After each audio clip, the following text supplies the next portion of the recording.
nous avons besoin de nous rebrancher, reprendre pied avec ces traditions et reprendre pied avec ce qui nous a été transmis. Quitte après à faire le ménage et éventuellement changer les choses. Mais pas depuis l'opposition systématique. Or, actuellement, on a, et souvent d'ailleurs beaucoup de personnes dans le New Age se dirigent vers des recherches un peu erratiques à droite et à gauche, ce qui est tout à fait légitime, mais elles le font souvent à partir d'une opposition ou d'un rejet de ces traditions judéo-chrétiennes qui sont présentées comme toxiques, maléfiques, mauvaises, dictatoriales, dogmatiques, etc. Et je passe tous les autres qualificatifs possibles.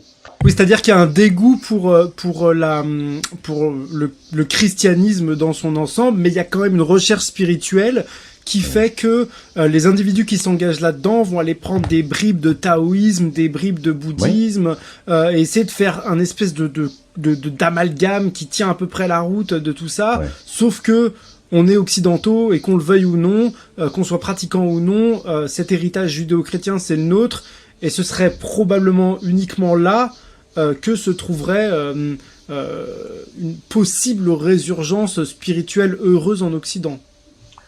Oui, alors que là, je dirais pas que là, parce que les héritages évoluent et peuvent s'enrichir. Par exemple, la tradition orientale a décrit les chakras, les circuits énergétiques. C'est pas parce que ça vient de l'Orient et du monde hindou, bouddhiste, etc., que je vais rejeter ça. Non, parce que c'est une réalité objective qui peut être examinée et prouvée. Donc, il n'est pas interdit de s'enrichir, puisque toutes les traditions, quelles qu'elles soient, ont reçu, ont été infusées par l'esprit divin, d'une manière ou d'une autre. Ce qu'on appelle la tradition chrétienne, on appelle ça les semences du Verbe. C'est-à-dire qu'il y a eu des semences partout, depuis que l'être humain est être humain, partout, il est en contact d'une façon ou d'une autre avec la divinité. Ce qui va changer fondamentalement, là encore pour le dire d'une manière un peu rapide, avec le christianisme, c'est que face à toutes ces présences du mal, et donc des entités maléfiques, les êtres humains ont élaboré des techniques pour négocier avec ces entités, les satisfaire, s'en protéger. Enfin bon, on peut pas les vaincre. Donc toutes ces pratiques, quelles qu'elles soient culturelles, sont liées à des sacrifices et des sacrifices humains et des pratiques éventuellement même de cannibalisme. Toutes les sociétés pré-chrétiennes connaissent ça. C'est à partir du moment, qu'est-ce que dit le Christ, Jésus? Il dit, le mal est vaincu. Donc le mal peut se vaincre, et il est vaincu, et je l'ai vaincu. Mais ça, c'est une nouvelle extraordinaire. Il s'agit plus de négocier, d'essayer d'avoir une certaine tranquillité en faisant. Non, c'est fini. Le mal peut être vaincu, parce que le mal n'est pas dans la divinité, et la divinité vainc le mal. Alors il faut, évidemment, ça suppose tout ce cheminement, l'adhésion au Christ. Alors, le rejet souvent du christianisme, judéo-christianisme, est un rejet de l'institution. Alors, quand je pose la question, Jean, qu'est-ce que vous avez contre le Christ? Ah non, très bien. Un grand prophète, un grand maître, etc. Mais oui, mais l'Église... Alors, c'est donc une révision de qu'est-ce que c'est que l'Église et qu'est-ce qui t'a comment dirais-je, accepté ou rejeté dans l'Église. Alors, l'Église, il faut comprendre qu'il y a deux dimensions de ce qu'on appelle l'Église. Une dimension non visible, c'est l'Église mystique. On dirait énergétique pour faire moderne. Et puis il y a l'institution elle-même dans ses fonctions, avec des locaux, de l'argent, des systèmes, etc. Donc c'est deux faces. Bon. Alors l'Église incarnée, on va dire, à travers des institutions, des personnes, etc., est déficiente comme toute institution humaine. Évidemment. Elle a connu tous les péchés, et oui. Bah, j'allais vous poser la question d'ailleurs. Vous parliez d'infestation à de nombreuses reprises en parlant des individus. Je suppose que ça peut avoir lieu également pour les institutions.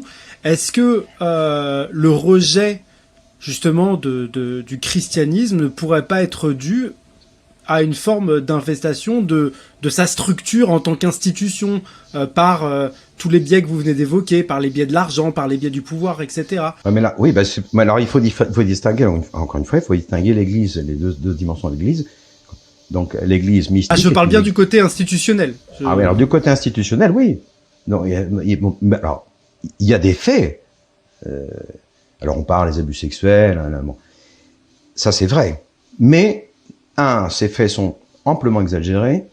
Donc il y a une légende noire de l'Église qui a été créée. Alors ça, je renvoie aux historiens, et les historiens juifs, protestants. Hein. On va voir qu'il y a un discours sur l'Église qui est un discours complètement falsifié. Et ça, c'est une question historique. Donc il y a une légende noire qui a été créée, surtout depuis l'Illustration, surtout depuis le XVIe siècle. Ça a commencé évidemment avant, et donc il y a une intentionnalité de présenter ça comme de présenter la Sion-Église comme mauvaise en elle-même, avec un appétit de pouvoir extraordinaire, qui veut mettre les gens sous emprise, etc., etc. Ça fait partie d'un discours qui est une propagande fausse. Alors là, je renvoie aux historiens. Il y a des livres, par exemple, celui qui me passe via l'esprit là, c'est Rodney Stark, qui est un théologien, qui est un sociologue initialement protestant américain, qui lui-même, parce qu'il est honnête, justement, s'est rendu compte que de certain nombre de faussetés, il a écrit, comme il était à la retraite, il a pu se permettre de dire même un peu ce qu'il veut, et il donne donc des références historiques là-dessus, parce que si vous dites ça, vous êtes exclu de la communauté. Il y a une censure de l'idéologiquement correct qui permet pas de parler de ces choses-là. Donc, il y a d'abord des éléments faux historiquement. Alors, je ne dis pas, mais c'est extrêmement exagéré. Et alors bon, l'exemple l'Inquisition dont on nous parle, regardez les chiffres réels, ce qui s'est passé, regardez qu'est-ce qui appartient à l'Église catholique, qu'est-ce qui appartient en fait aux puissances politiques, aux églises protestantes. Faut regarder tout cela, voir l'Inquisition, ça veut dire investigation. C'est la première fois qu'on a institué une possibilité de jugement avec une investigation, c'est-à-dire une enquête, et puis un système de défense. Ça n'existait pas avant. C'est-à-dire que la justice moderne vient de l'Inquisition, entre autres. Je termine sur l'autre partie, parce qu'il faut parler de l'autre église, l'église mystique, si on veut, et qui offre, en tous les cas, une connaissance sur le monde spirituel, sur le monde invisible, depuis une révélation. Alors évidemment, on adhère pas, ça c'est la liberté de chacun. Mais il faut regarder les éléments de cette révélation qui sont exprimés dans ce qu'on appelle les dogmes. Dans les dogmes, contrairement à ce qu'on nous présente, généralement le dogme d'imposition, il faut se soumettre, veulement, et voilà, sans rien comprendre. C'est pas du tout ça. C'est une adhésion intelligente à des vérités révélées. Alors, on peut y adhérer ou pas. Ça, c'est la liberté humaine. Mais en 2000 ans d'histoire, avec toutes les défauts de l'Église et ses erreurs, et les papes tordus, et les évêques, tout ce qu'on veut, ça n'a jamais été touché. Donc, la structure dogmatique de l'Église, c'est-à-dire des vérités de foi révélées, n'a jamais été remise en question par personne, même par les papes les plus tordus. Ça, c'est un mystère extraordinaire qu'il faudrait regarder d'un peu plus près. Donc, il faut bien distinguer ces deux choses, c'est-à-dire que parce que sinon, je comprends tout à fait que des personnes qui ont été blessées dans un collège religieux, ou parce qu'ils ont été maltraités, ou parce qu'il y a eu des abus, ou parce que des parents avaient un discours soi-disant d'amour et puis faisaient tout à fait autre chose, bon, etc. Toutes ces blessures, je les connais par cœur, c'est hyper fréquent. Et il faut travailler ça, effectivement. Je disais, en fait, c'est très intéressant que vous reveniez sur cette question-là, parce que, comme je vous le disais, en tout cas, comme moi je le perçois dans les communautés qui s'intéressent au matériel psychique qui émerge de l'expérience que moi j'appelle psychédélique, que vous nommerez peut-être autrement, il y a toujours une connexion, justement, à une intuitive, presque, y compris pour des gens qui n'ont pas cette éducation-là, au concept dont vous parlez ici. Et en même temps, ça s'oppose à des décennies d'opposition, parfois même au sein même des familles. Moi, je viens d'une famille qui, justement, s'est montrée très très opposée, notamment par mon père, à la question religieuse, que ce soit du côté juif ou du côté catholique, puisque je viens d'une famille mêlée à ce niveau-là.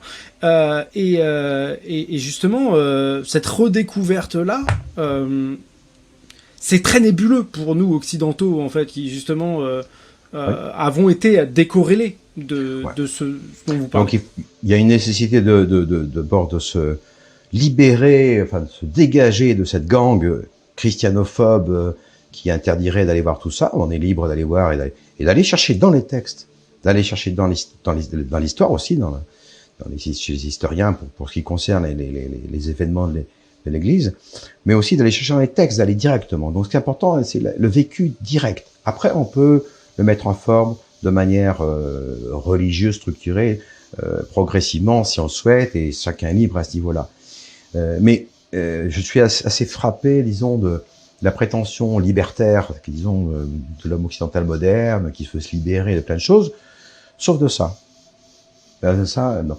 Donc, dans votre cas personnel, par exemple, vous dites, bon, les héritages juifs, les héritages chrétiens, etc., mais il fallait y voir. Qu'est-ce qui est bon et d'où ça vient? Et dans quelle mesure, par exemple, je ne sais pas si c'est votre cas, mais si le père est anti-catholique ou anti-juif, qu'est-ce qui s'est passé pour qu'il ait cette attitude? Qu'est-ce qui s'est passé dans sa vie? Alors, au niveau des blessures psychiques et au niveau des blessures spirituelles. Tellement de choses. On va arrêter. Ben oui. Donc c'est un travail. C'est pour ça que je parlais d'un processus. Donc la pensée magique occidentale, parce qu'on est dans la pensée magique. Occident actuellement, le rationalisme. Dès qu'on est rationaliste, on est dans la pensée magique. Donc face à des choses complexes, il n'y a pas de réponse simple. Il y a un cheminement progressif. Et le moindre bon sens commun nous amène à penser que quand même, s'il y a eu des millions de personnes avant nous qui ont cherché, qui ont frappé aux portes, etc., un peu d'humilité, on peut déjà commencer à s'abreuver à ce qui se dit. Ça veut pas dire pas avoir d'esprit critique, mais enfin, pas penser que tout d'un coup, parce qu'on est dans 2023, ça y est, on a tout compris, on a l'illumination, et que grâce à la DMT ou je ne sais pas quoi, ça y est, je vais tout comprendre. C'est une folie, c'est une arrogance, c'est une prétention, c'est extraordinaire. Donc il faut redescendre un peu dans l'humilité, bénéficier des traditions spirituelles et religieuses, quelles qu'elles soient, en faisant le tri. Vous savez, dans le christianisme, saint Paul le dit lui-même, éprouvez tous les esprits. Éprouvez et vous verrez. Et après, vous sortez des conclusions. Il dit pas, non, attention, pas toutes. Non, éprouvez, vivez.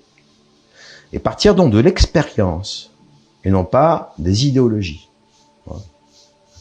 Donc se débarrasser de l'idéologie christianophobe, ou islamophobe, ou tout ce qu'on veut, mais je parle de la christianophobe parce qu'on ne pas l'héritage occidental, et aller voir un peu plus loin, avoir une curiosité d'esprit, puis travailler, lire, étudier, poser des questions, sortir un peu d'une espèce de schéma. Bon, l'Église catholique, ils sont dogmatiques, et puis c'est rigide, et c'est des cons, c'est obsolète, c'est une ignorance crasse. Quand même, il y a 2000 ans de travail, de réflexion et de texte. Il faudrait peut-être aller voir un peu plus avant de prononcer ce genre de jugement expéditif, oui. Et surtout se perdre la possibilité d'un trésor spirituel réel.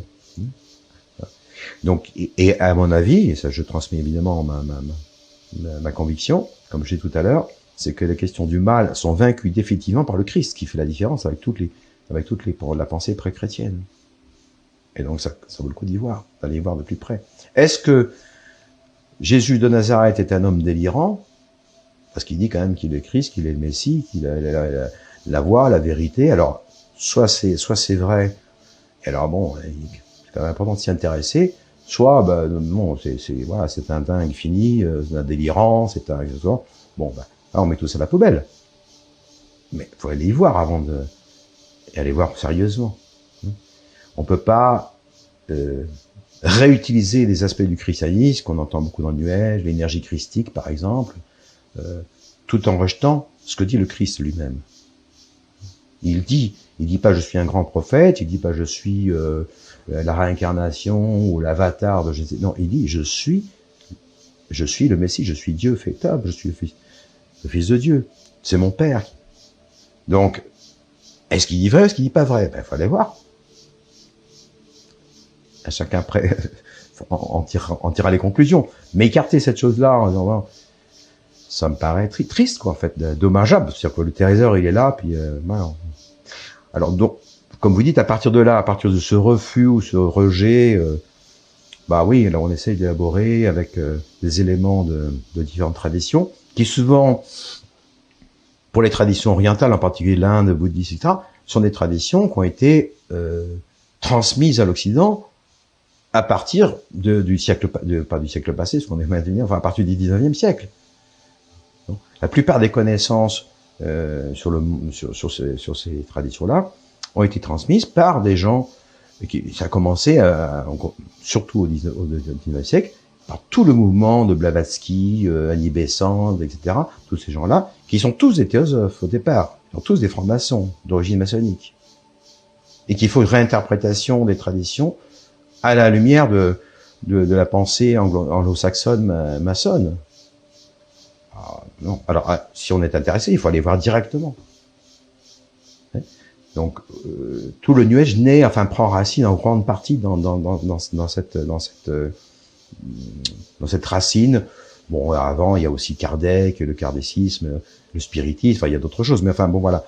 Il y a quand même des filiations qui sont extrêmement douteuses. Il faut aller voir qui parlait à Annie Besant, qui parlait à ces gens-là. Et ils le disent. Alors, je veux pas donner toutes les réponses, j'écrirai quelque chose là-dessus. Qui inspire ces gens-là? Donc, il faut se poser la question de quels sont les inspirateurs, et est-ce que ces inspirateurs sont valides ou pas? Et là, il y a une question de discernement spirituel qui est fondamentale. Voilà. Donc, je pense que je vais m'arrêter là parce que